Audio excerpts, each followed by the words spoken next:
வணக்கம்.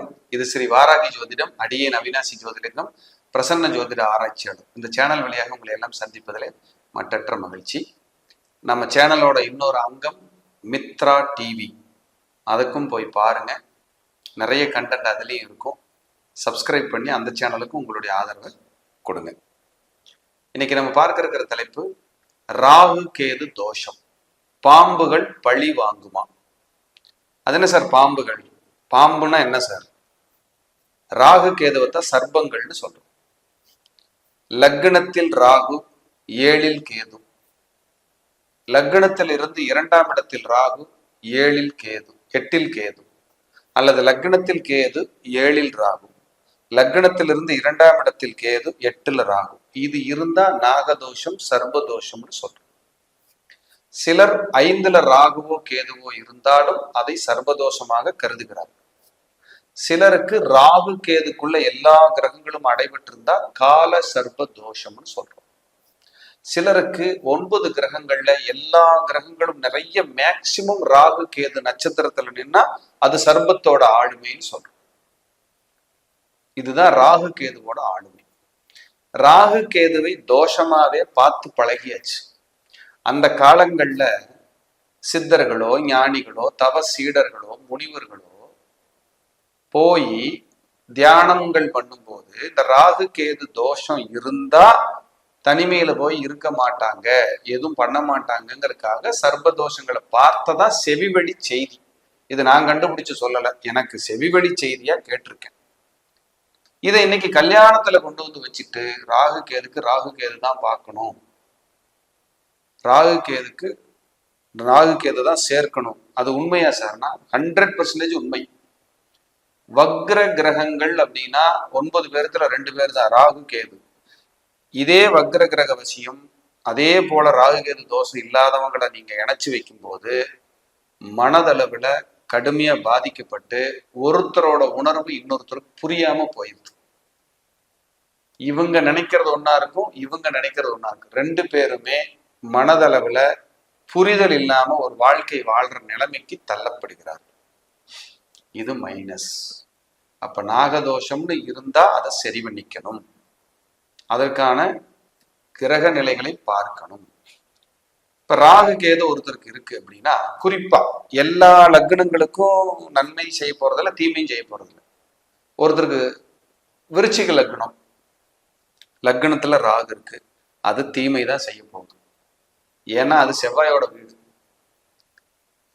ஆனா ராகு கேது எங்க இருந்தாலும் மேக்சிமம் தீமை செய்யற கடமைப்பட்டவங்க. நல்லது செய்யறதுங்கிறது கொஞ்சமா இருக்கு, ஒரு 30% இருக்கும். இதே சுக்கிரனோட வீட்டுல ராகு இருக்கு, துலாம்ல ராகு, ரிஷபத்துல ராகு, அல்லது துலாம்ல கேது, ரிஷபத்துல ஏதோ ஓரளவுக்கு மேனேஜ் பண்ணி அப்படியே வண்டி ஓடிடும். சிம்மத்துல கேது, தனுசுல கேது, அல்லது மீனத்துல கேது, மேசத்துல கேது, இது அவர் ராகு கேது நட்சத்திரமே அங்க இருக்கும், அதனால அது மேனேஜ் பண்ணிக்கும்.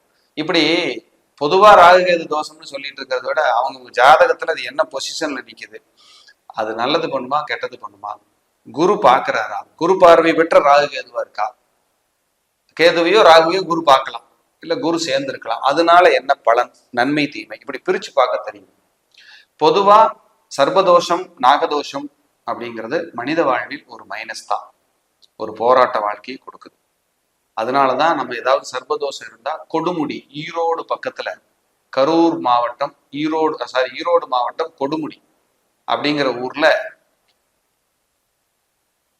சிவன் கோயில்ல இந்த சர்வ சாந்தி பரிகாரங்கள் நிறைய பண்ணுவாங்க. அது உங்களுக்கு விருப்பம் இருந்தா பரிகாரம் பண்ணிக்கங்க. அந்த ஆத்துல குளிச்சு விநாயகருக்கு நீர் ஊற்றி, அப்ப போய் கொள்ளு கருப்பு உளுந்தெல்லாம் தானம் கொடுத்து, ஒரு பிராமணருக்கு வஸ்திர தானம் கொடுத்து, நெடுஞ்சான் கடையா விழுந்து கும்பிட்டு பிரார்த்தனைகள் பண்ணி எல்லாத்துக்கும் தான தர்மம் பண்ணி ஒரு சர்வசாந்தி பரிகாரம் பண்ணிட்டு வந்துட்டா பலன் உண்டானா கட்டாயம் உண்டு. ஒவ்வொரு இடத்துக்கும் ஒரு வைப்ரேஷன்ஸ் இருக்கு, 100% இருக்கு.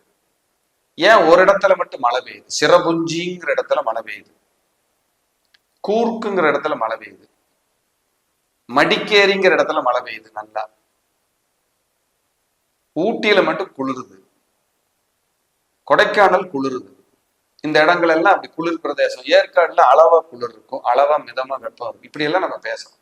சேலம்னா இரும்பு, ஈரோடுனா மஞ்சள், திருப்பூர்னா நூற்பாலைகள், கோவைனா நூற்பாலைகள். எத்தனை ஊர்களுக்கு எத்தனை பெருமை. ஒசூர்னா இண்டஸ்ட்ரியல் ஏரியா. அப்ப ஒவ்வொன்றுக்கும் ஒன்று ஒரு பெருமை இருக்கு. மதுரைனா மல்லி, அழகர் ஆற்றுல இருக்கிறது. ஏன் காரணம் இல்லாம கிரகத்தினுடைய கதிர்வீச்சுகள் இல்லாம அந்த இடத்துல இதெல்லாம் வராது. இதுதானே உண்மை. அப்ப பாம்புகள், சர்ப்பங்கள், தோஷங்களும் நமக்கு உண்மைதான். இதை நிவர்த்தி பண்றதுக்கு எளிய பரிகாரங்கள். ஒரு வெள்ளி நாகர் வாங்கிக்கிங்க, பூஜா ஸ்டோர்லயே விற்கும். ஒரு தலை 5 தலையோட வாங்கிக்கிங்க. உங்க தலை சுற்றி அந்த கொடுமுடியில உண்டியில போட்டுவாங்க. சண்டே அன்னைக்கு இந்த பரிகாரம் பண்றது நல்லது. இதுக்காக தயவு செஞ்சு போன் பண்ணி விளக்கம் கேட்டுறாதீங்க. இந்த வீடியோவை திரும்ப திரும்ப பார்த்து சொல்லுங்க. ஏன்னா விளக்கம் கொடுக்கறதுக்கு நேரம் இல்லை, உண்மையிலேயே சொல்றேன். அதே மாதிரி கால் பண்றவங்க ஐயா கிட்ட பேசணும், டைரக்டா என்கிட்ட கேட்கறாங்க. நான் ஜாதகம் கன்சல்டிங்ல இருக்கோம், எப்படி உங்ககிட்ட பேசுறது, அந்த கிளைண்ட் கோவிச்சுக்க மாட்டாங்களா, அவங்களுக்கு சொல்ற பலன்ல தடுமாற்றம் வராதா, இல்ல அவங்களுக்கான எஃபிஷியன்சி குறையாதா, யோசிக்கணுமா இல்லையா நீங்க? அதுக்காக தான் அந்த ஃபோன் அட்டன் பண்ணி பதில் சொல்றப்ப ஒருத்தங்க இருக்காங்க. நீங்க அவங்க கிட்ட விளக்கம் கேட்டா சொல்லுவாங்க. உங்களுக்கு காளகஸ்தி போயிட்டு வரும்போது உங்களுக்கு இந்த ராகுகேதுவோட தோஷம் நீங்கும். நான் பரிகாரம் எல்லாம் பண்ணல, அப்படியே இருக்கு. என் ஜாதகம் வேற ஸ்டைலு, என் மனைவி ஜாதகம் வேற ஸ்டைல்னா அந்த பாம்பு அப்பத்தான் பழி வாங்கும். அந்த ராகுகேது அப்படி எந்திரிச்சு நிற்கும். குடும்பத்தை கெடுக்காம போக மாட்டேன்னு உட்கார்ந்துருக்கும். அப்ப போய் ஜாதகம் பார்க்கறேன், மாந்திரீகம் பண்றேன், தாந்திரீகம் பண்றேன், பரிகாரம் பண்றேன்னா என்ன நடக்கும்? ஒன்றும் நடக்காது. நம்ம அப்ப யோசிக்கணும், எந்த காலகட்டத்துல நம்ம எப்ப போய் என்ன பரிகாரங்களை, இறை பரிகாரமா, இல்ல ஒரு பிராமணரை வச்சு நம்ம செய்யற பரிகாரமா, அல்லது ஹோமங்கள் பண்ணணுமா, என்ன மாதிரி பண்ணணும் அப்படின்னு நம்ம யோசிச்சு அதுக்கு தகுந்த மாதிரி நீங்க பண்ணிக்கிறது நல்லது. ஆனா நான் பரிகாரம்ங்கிறது ஆலய வழிபாடுகளை தவிர 95% ஆலயங்களை தான் ரெஃபர் பண்றேன். மற்ற பரிகாரத்துக்குள்ள போறது இல்லை. நடக்காம இல்லை, உங்களை கஷ்டப்படுத்த கசக்க விரும்பல. அதுதான் உண்மை. நீங்க போய் அலைஞ்சு அந்த பைசா வேணும், அதுக்காக எத்தனையோ கஷ்டப்படுவீங்க. நான் இன்னைக்கும் காலரை தூக்கி விடுற விஷயம் என்னன்னா, இன்னைக்கு வரைக்கும் யாரையும் ராங் கைடன்ஸ் பண்ணி பரிகாரம் சொல்லி யாருக்கும் தவறான ஒரு வழிகாட்டுதல் செஞ்சதே கிடையாது. இந்த துறையில 14 வருடம் இருக்குங்க. எத்தனையோ 1000 கிளைண்ட்டை பார்த்தாச்சு. அவங்களுக்கெல்லாம் மன நிறைவா சொல்லிட்டு இருக்கிறோம். எளிய பரிகாரம், நிரந்தர வெற்றி. இதுதான் நம்ம வராகி ஜோதிடத்தோட ஸ்டைல். கண்டிப்பா உங்களுக்கு அது பயனுள்ளதா இருக்கும்னு நான் நம்புறேன். மீண்டும் ஒரு நல்ல பதிவில் சந்திக்கிறேன். நன்றி, வணக்கம். இந்த பரிகாரங்களை பண்ணுங்க. வாழ்க வளமுடன்.